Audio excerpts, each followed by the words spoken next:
Alô você, o nosso vídeo já vai começar. Então, antes de começar, por favor, inscreva-se no nosso canal, curta e também ative o sininho para receber as novidades, tá bom? Vamos abrir a palavra de Deus em Esdras, capítulo 8, versos 21 a 23. Queremos falar sobre jejum nessa semana, nesse culto.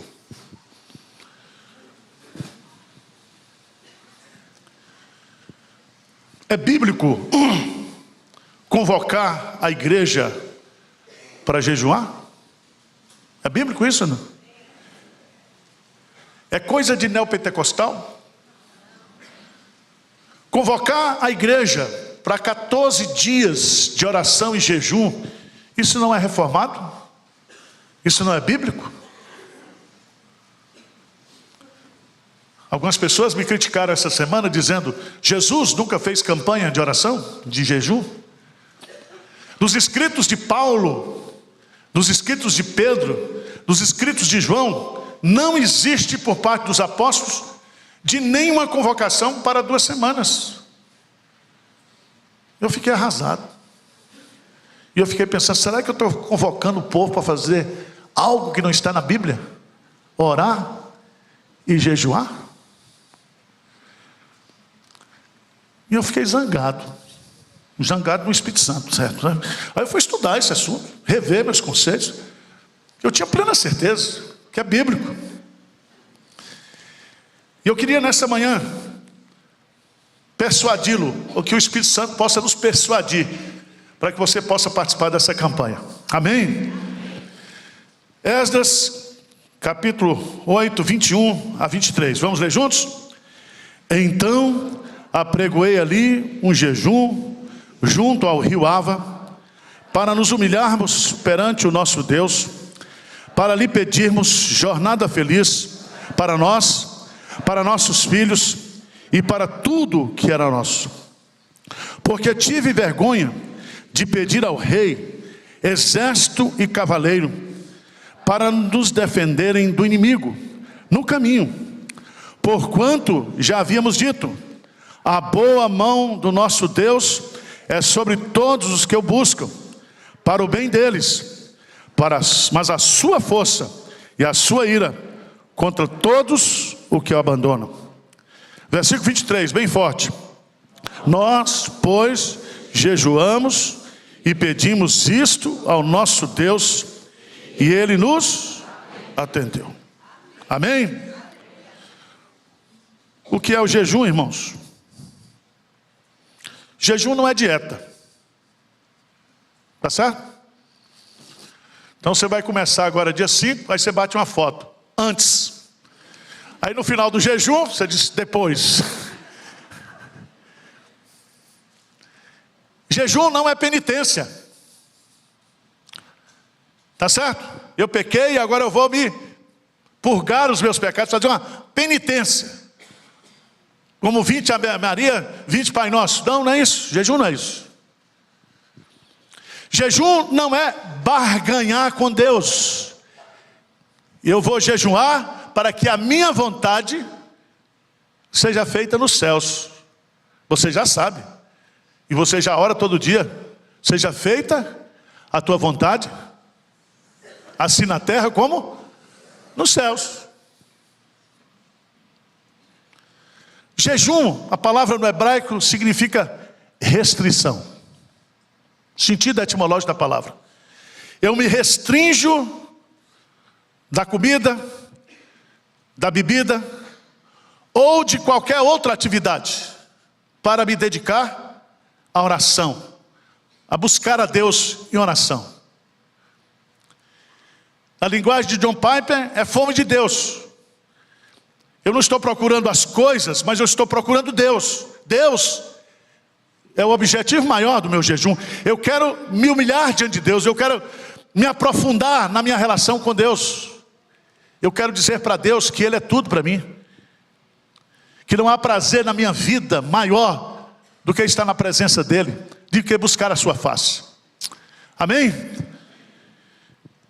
O jejum, ele pode ser de um dia, ele pode ser de 3 semanas, como Daniel fez, e ele pode ser, como Moisés e como Jesus, 40 dias e 40 noites.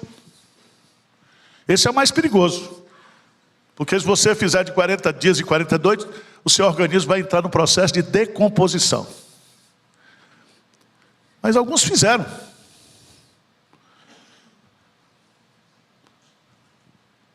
A grande pergunta que nós precisamos fazer: jejum é bíblico? E eu queria que você fosse, por favor, lá em Mateus, capítulo 9. Que esse é um texto que é muito distorcido. Alguns pastores e alguns irmãos que ensinam a palavra de Deus, eles usam a Bíblia para aquilo que eles gostam. Por exemplo, eu não gosto de futebol feminino. Você gosta de futebol feminino? Eu não gosto. Se você gosta, tudo bem.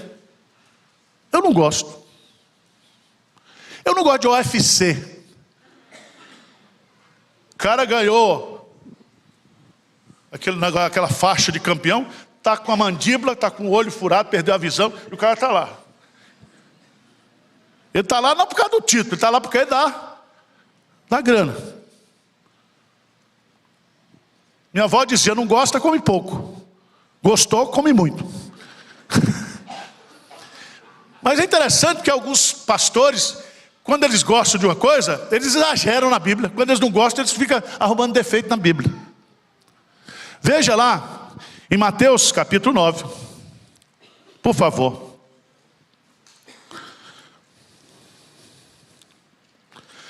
Versículo 14 e 15. Vieram, pois, os discípulos de João e lhe perguntaram: por que jejuamos nós e os fariseus muitas vezes, e os discípulos o que não?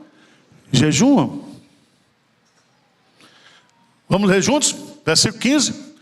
Respondeu-lhes Jesus: podem acaso estar tristes os convidados para o casamento, enquanto o noivo está com eles? Dias virão, contudo, em que lhes será tirado o noivo, e nesse dia o que Jesus Cristo está colocando é que o Evangelho vai trazer a maior alegria, que é a alegria de ter Jesus, de conhecer a Jesus, de ser uma nova criatura. Por isso Jesus não quer que nós interpretemos o jejum como os judeus interpretavam, como se fosse uma penitência, como se fosse uma barganha, como se fosse uma forma de exibição espiritual. Jesus disse: olha, vai chegar um momento que eles o quê? Hão de jejuar. Como a igreja fez. Como a igreja nesses 2000 anos tem feito. Oração e jejum. É tão interessante nesse texto que Jesus, ele era judeu e ele jejuava. Veja lá em Mateus, por favor. Mateus capítulo 4. Mateus capítulo 4.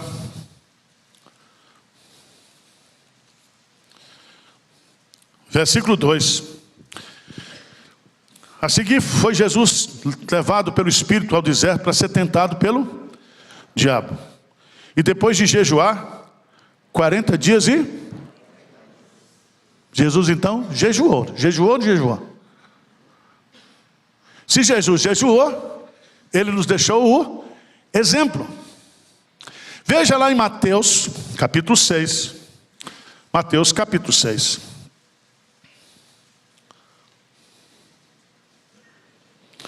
No versículo 16, Jesus vai nos ensinar como é que nós devemos o quê? Jejuar. Veja lá, por favor.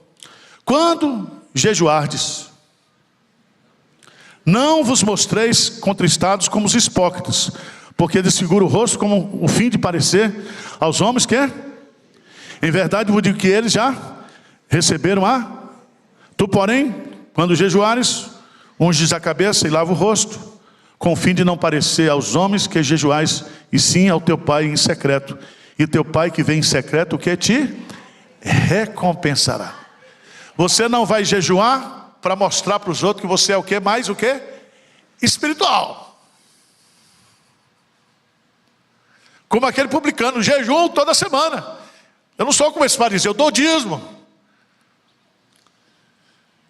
Então Jesus, ele diz, quando vocês forem jejuar, vocês hão de jejuar. E é interessante, porque lá em Marcos capítulo 9, Marcos capítulo 9, por favor.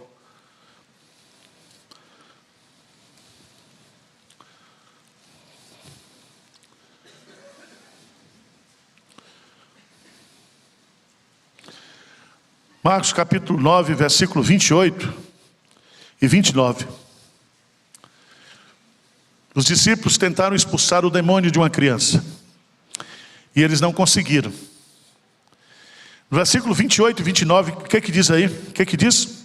Quando entrou em casa, os seus discípulos, e lhe perguntaram em particular, por que não podemos nós? Respondeu-lhes, esta casta não pode sair, senão por meio de oração e... O que Jesus está nos ensinando aqui? Que a oração e o jejum, ele é imprescindível para a nossa batalha, o quê? Espiritual. Você casou com o marido, seu marido está endemoniado. Você está dormindo com o inimigo. Ore por ele. Jejum. Você tem um filho. Você tem uma causa, um filho. Está envolvido com droga. Está sendo usado por Satanás. Está nas mãos do inimigo. Está se autodestruindo. O que a Bíblia diz?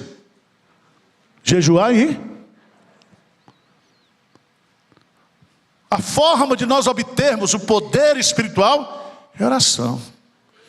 Paulo diz em Efésios capítulo 6, que depois de nós tomarmos a armadura da fé, e ele vai te colocar no versículo 18, com toda oração, com toda súplica, com toda perseverança, por todos os santos. A oração que vem acompanhada do jejum é a forma de nós revestirmos do poder de Deus para a nossa batalha espiritual. Muita oração, muito jejum, muito poder, muita graça, muita ousadia, muita intrepidez, muita santidade, oração e jejum.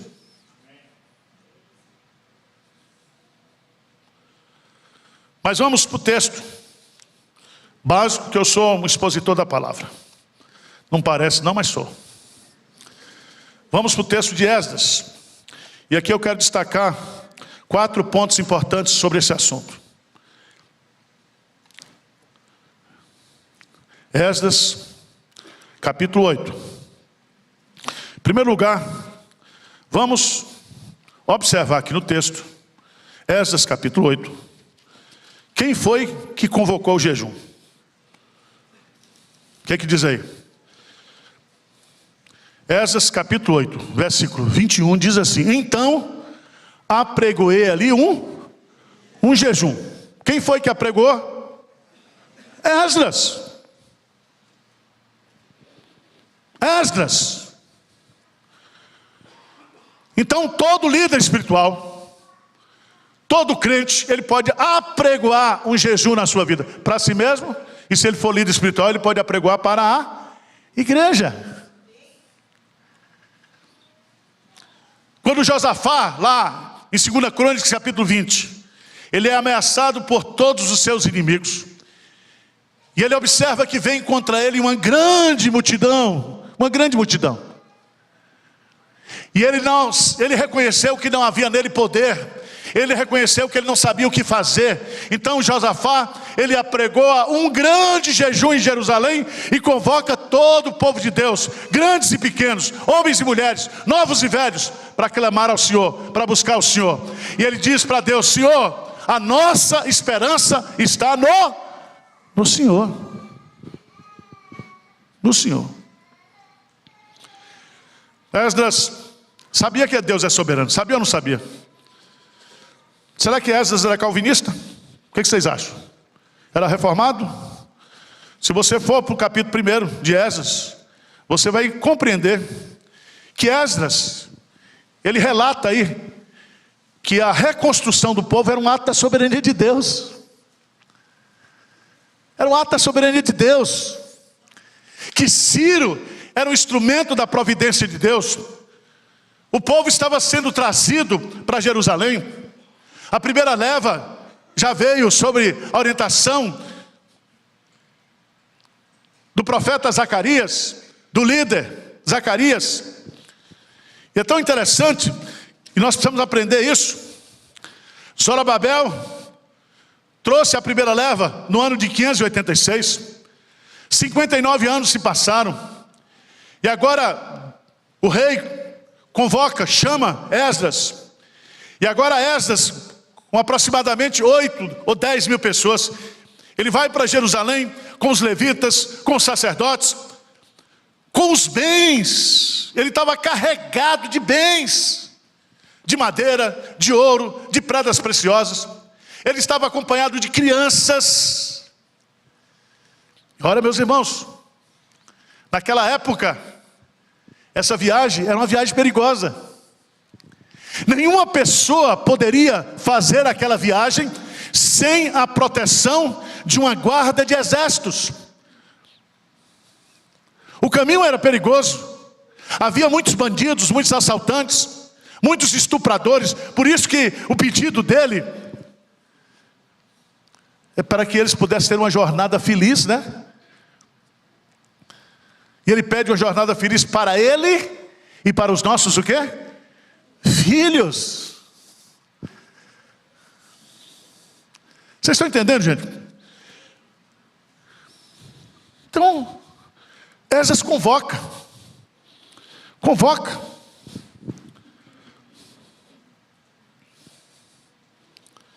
Vamos abrir a Bíblia no livro de Esther, por favor. Está logo aí na frente. Esdras, Neemias, Esther.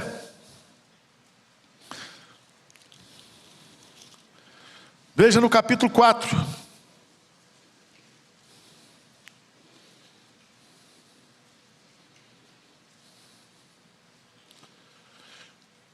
Antes de você entender o capítulo 4, no capítulo 3, o rei decreta a morte dos judeus. Então, por exemplo, nosso presidente, junto com o Supremo Tribunal Federal, baixa um decreto: nós vamos acabar com os crentes, vamos fechar com as igrejas. O que nós devemos fazer? Você tem força lá? Bancada evangélica? Você tem membros, você tem evangélicos lá no Supremo Tribunal Federal? Foi isso que aconteceu. Veja aí. Capítulo 4, versículo 1. Vamos ler juntos? Quando sobre Mordecai tudo quanto se havia passado, rasgou as suas vestes e se cobriu de pano de saco e de cinza, e saindo pela cidade, clamou com grande e amargo clamor, e chegou até a porta do rei, porque ninguém vestido de pano de saco podia entrar pelas portas do rei. Versículo 3, bem forte. Em todas as províncias aonde chegavam a palavra do rei e a sua lei, havia entre os judeus grande com jejum e choro e lamentação, e muitos se deitavam em pano de saco e em cinza. Querem mudar os sexos das nossas crianças. Vamos orar ou não? Vamos ou não vamos?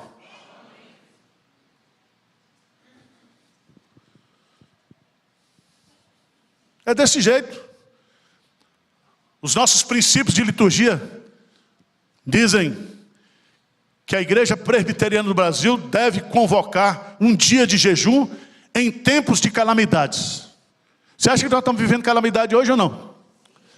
Calamidade moral, calamidade política. Estamos ou não estamos? Então o que a igreja tem que fazer? Orar e jejuar. Veja lá, em Esther, capítulo 4, versículo 16 e 17. Veja aí que Esther é sabidinha. Ela vai dizer, vamos orar 3 dias. Enquanto eu for lá para brigar com o rei, eu vou entrar com ação do tribunal, tal, papapá, mas você fica orando aí. Veja lá, Esther, capítulo 4, versículo 16 e 17, bem forte, o que é que diz? Vai, ajunta a todos os judeus que se acharem em Susã, e jejuai por mim, e não comais, e nem bebais, por 3 dias, nem de noite, nem de dia. Eu e as minhas servas também jejuaremos. Depois, irei ter com o rei, ainda que é contra a lei. Se pereci, pereci. Então, se foi Mordecai, e tudo fez segundo Esther, lhe havia o quê? Ordenado. Não pode ir lá. Você jejum aqui, todo mundo jejuando, e eu vou lá. O rei não vai me receber, mas eu vou. Deu certo ou não? Deu certo. Deus ouviu a oração. Então nós devemos convocar jejum. O povo de Deus tem que jejuar e orar. Se é por 3 semanas, se é por 40 dias, se é um dia só, não importa. Mas é interessante que Esdras convoca o jejum. A extensão do jejum é coletivo.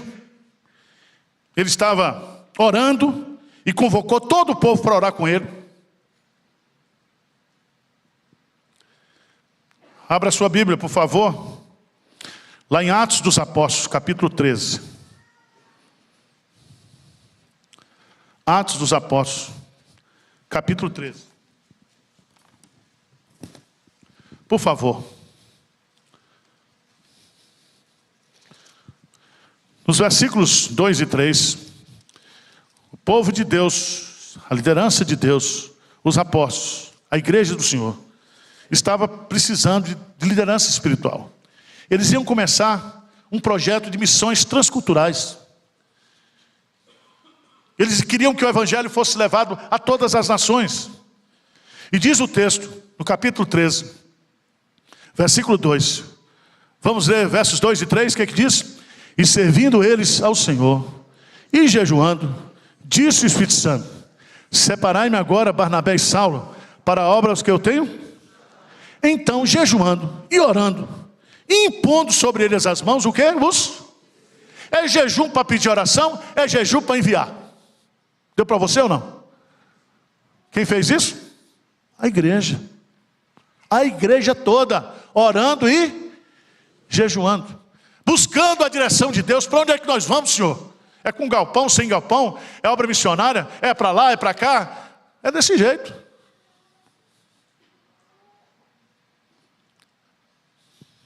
Jesus, antes de escolher os 12 discípulos, Jesus, ele passou a noite orando e jejuando. Então você tem que orar de casar, tá? Deus vai revelar quem é esse troço que você está achando que é o príncipe encantado. Ele vai abrir os olhos no jejum e na oração. Vocês estão entendendo como é que é? Quem não ora antes, chora depois. É melhor orar e jejuar antes.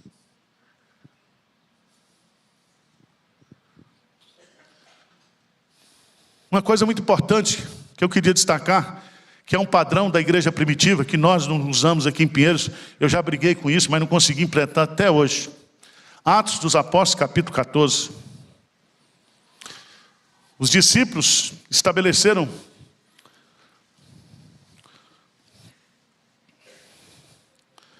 lá na igreja primitiva, em todas as igrejas. Atos 14, versículo 23. Veja, por favor, Atos 14, versículo 23. E promovendo-lhes em cada o quê? Igreja, a eleição de Depois de os encomendar ao Senhor, em que havia o quê? Veja que eles, os apóstolos, estabeleceram um padrão. É que nenhum presbítero seria eleito na igreja se essa eleição não fosse precedida de oração e jejum. Vocês não oraram, vocês não jejuaram, então vocês têm os presbíteros que merecem, o pastor que merece. Estão entendendo? Vocês querem presbítero segundo o coração de Deus, vocês querem pastor segundo o coração de Deus, o princípio é esse. Então, se você descobrir aqui algum cara que quer ser presbítero aqui na igreja, e agora é todo simpático, faz marketing pessoal, gosta de aparecer. Não, filho. Ore.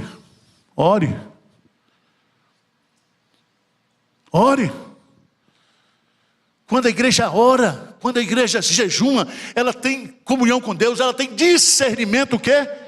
Espiritual. Ela sabe distinguir aquele que é de Deus e aquele que não é de Deus. Está com dúvida no seu namoro para casar? Ore e jejue. Está com dúvida se você vai deixar o seu emprego, vai mudar para outro emprego? Decisão importante, ore e jejue. Está pensando em mudar para os Estados Unidos, para o Canadá? Ore e quê? E jejue. Decisões importantes, elas são decididas com oração e jejum. Mas aqui no texto, irmãos, de Esdras, nós temos a convocação, nós temos a extensão, mas nós temos os propósitos aqui. Eu coloquei aqui propósito que eu acho fantástico. Esdras coloca aqui: então apregoei ali um jejum. Vamos ler juntos, versículo 21. Então apregoei ali um jejum junto ao rio Ava, para nos humilharmos perante o nosso Deus. Olha que coisa linda. O jejum é uma forma de nós o quê? Humilharmos. O jejum vem acompanhado de oração, de quebrantamento, de arrependimento, de confissão de pecado, de conversão, de volta para Deus, de abandono de pecado. Segundo propósito desse jejum coletivo, qual é? Para lhe pedirmos o quê?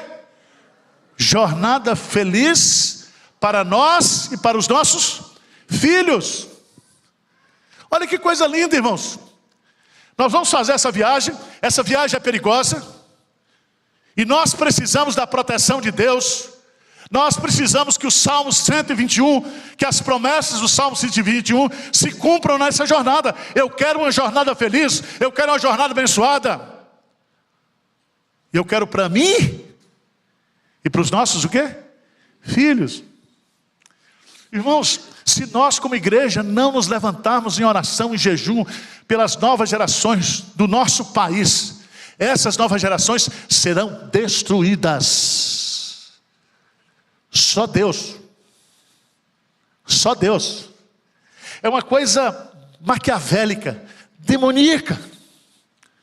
É uma coisa que vem de forma sorrateira.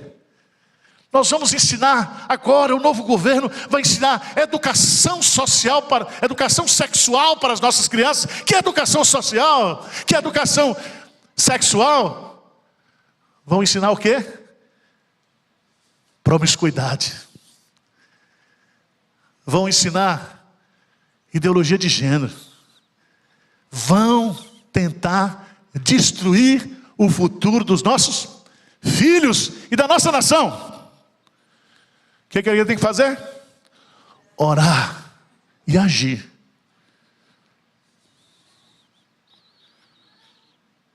Eu quero uma nova geração abençoada.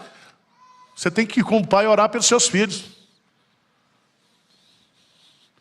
Eu estou orando todo dia oro pelos meus filhos, pela minha neta e o outro neto que vai chegar aí. Oro. E faço a minha parte. Eu pego a Alice, onde eu vou, compro um vestido, eu compro batom, chamo ela de princesa. Vocês estão entendendo? Nós temos que incutir nos nossos filhos, de dia e de noite, a palavra de Deus. Para com esse discurso falso. Eu não vou decidir pelo filho. Você já decidiu? Quando você teve o filho, você decidiu o nome do filho, você decidiu a escola que o seu filho vai estudar. Para de falsidade. Não existe democracia para o lado espiritual. É um mandamento de Deus. Criai os nossos filhos sobre a disciplina e sobre a exortação do Senhor. Está lá, Efésios capítulo 6.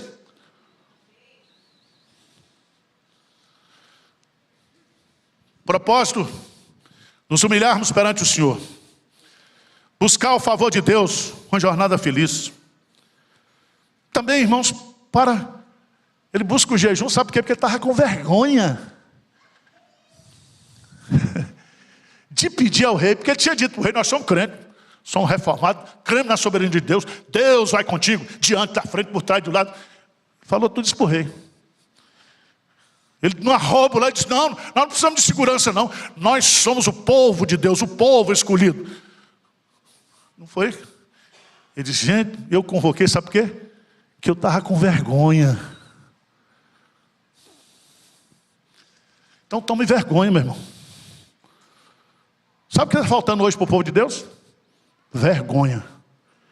Eu vou pregar um sermão aqui sobre o crente sem vergonha. Vai bombar. Porque crente que não tem vergonha não é crente. Lembra quando Deus pegou Adão no pecado e disse: eu tive o quê? Vergonha. Graças a Deus porque ele tinha vergonha. Porque os crentes hoje não têm o quê? Vergonha. Estão tudo sem vergonha. Ele diz: eu estou envergonhado, se eu vou lá pedir o rei. Eu disse para o rei que nós somos crentes, nós somos cremos na soberania de Deus. Agora, o que ele está dizendo? Eu vou convocar o jejum para mostrar para as pessoas que Deus é Deus e que a Bíblia é o que? A verdade. O que a Bíblia diz que Deus diz na sua palavra, ele não pode o quê? Mentir. Qual foi o resultado, irmãos? Qual foi o resultado? Versículo 23. Vamos ficar de pé e vamos orar? Esdras, capítulo 8, versículo 23. Quais são os 4 pontos aí? Convocação do jejum, a extensão do jejum, os propósitos do jejum, os resultados do jejum. Quais foram os resultados? Vamos ler juntos, bem forte, versículo 23. Nós, pois, e pedimos isto, e ele nos... Bendito seja Deus que não me rejeita oração, nem afasta de mim a sua graça. Se Deus não respondeu, tudo bem, ele vai nos dar graça. Mas nós vamos orar até ele nos ouvir. Amém? Vocês estão convencidos agora que jejum não é pecado? Vamos jejuar ou não? Eu sei. Você não gosta, pastor, eu tenho costume. Um jejum de uma refeição. Faz jejum de atividade. Por exemplo, suspende a internet. Me mostra seu celular aí. Eu vou mostrar para você que você gasta, pelo menos durante o dia, 2, 3 horas, o quê? Nas redes sociais. Eu não quero pegar o que você está vindo, tá? Que aí a coisa vai complicar. Quando você chegar no céu, diz: Senhor, eu não orei nem jejuei porque eu não tive tempo. Aí Deus vai pegar o quê? A cópia do seu celular.